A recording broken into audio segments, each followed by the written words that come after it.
Greetings and welcome, I'm Ash, and this is my review for the PC version of Dark Souls 3.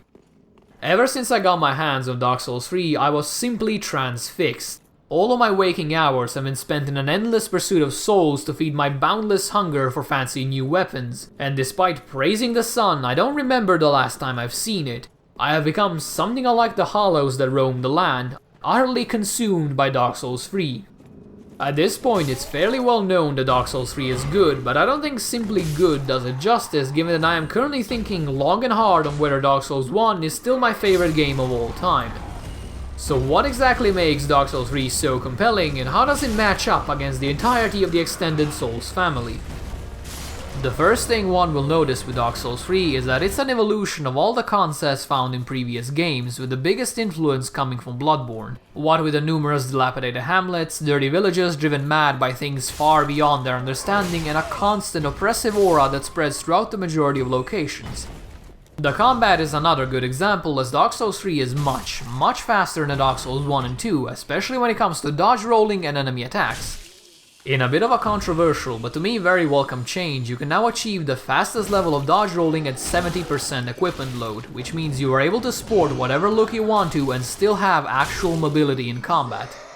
It's not very realistic, but then again, neither is equipping 2 rings alongside the heaviest, bulkiest armor you can find and then doing the same thing anyway as you would in Dark Souls 1 and 2.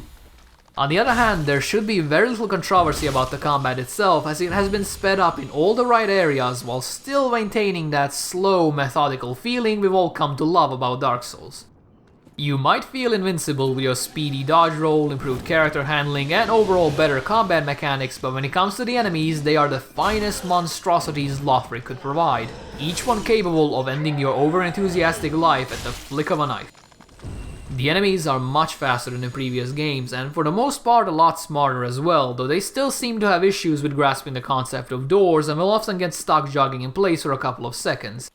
It's not actually a big problem, given that you don't tend to fight in corridors all that often, but it's strange seeing enemies that are able to maneuver quite well around the battlefield get stuck on such simple objects. As for the encounter design, I believe Dark Souls 2's catchphrase fits here rather well: prepare to die. After seeing players stomp all over their games for a couple of years now, From Software have stopped pulling punches and have designed enemies and location in such a way that they will often punish the unwary traveler while simultaneously greatly rewarding those that think outside the box. To Dark Souls 3's credit, however, almost every time it brutally murders you, throws you off a cliff, or has rats gnaw on your kneecaps, it also gives you a bonfire shortly afterwards, both as an apology and as a reward for a battle well fought. The end result of this sort of level design is that I never felt pissed off after dying. Instead, I would keep all of my anger bottled up within me for the 30 seconds it took me to run back to where I was, after which I would promptly go medieval on the person who killed me, die again because I was reckless, and then decide to try and approach the situation like a sane person. The same mentality applies to the bosses as well. Approach them with caution, analyze their movement, attack only when the opportunity presents itself, and you can beat the entire fight without taking even a single sliver of damage. If you instead decide to go into the fight and attack the boss with reckless abandon, you will find yourself dying rapidly against even the easiest of foes, as I've humbly learned from the first tutorial boss despite being a 400-hour veteran of the Souls games. Another good feature of Dark Souls 3 is that the dreaded puzzle bosses, i.e. bosses that require you to deal with secondary mechanics besides simply fighting them, are for once interactive and most importantly fun to do. My favorite example of this is a boss fight that occurs relatively early in the game against a wizard that is weak on his own but is capable of spawning powerful illusions from the crystals he throws around everywhere. Instead of simply smashing his face like you would with Pinwheel from Dark Souls 1, you will need to actually deal with the crystals by choosing on the fly which ones to destroy and which ones to ignore as you endlessly pursue a boss that likes to run away and laugh at you.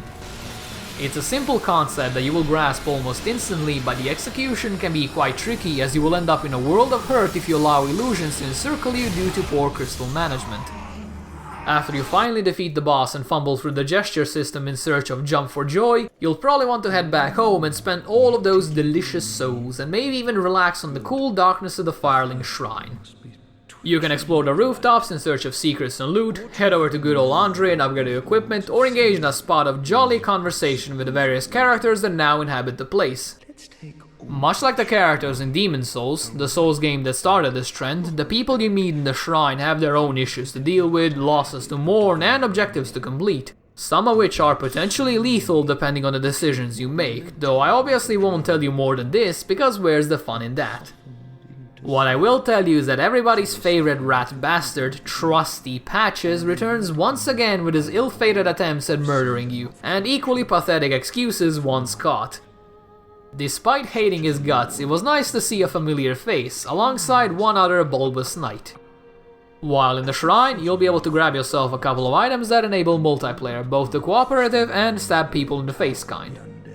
While the multiplayer remains largely the same as in the previous incarnation of the Soul series, there has been one major update in the form of various network connection options that allow you to restrict multiplayer only to people within your region, play exclusively with your friend, and even mess around with summon sign visibility in case you want to play as independently as possible, a route that I always choose for my first playthrough.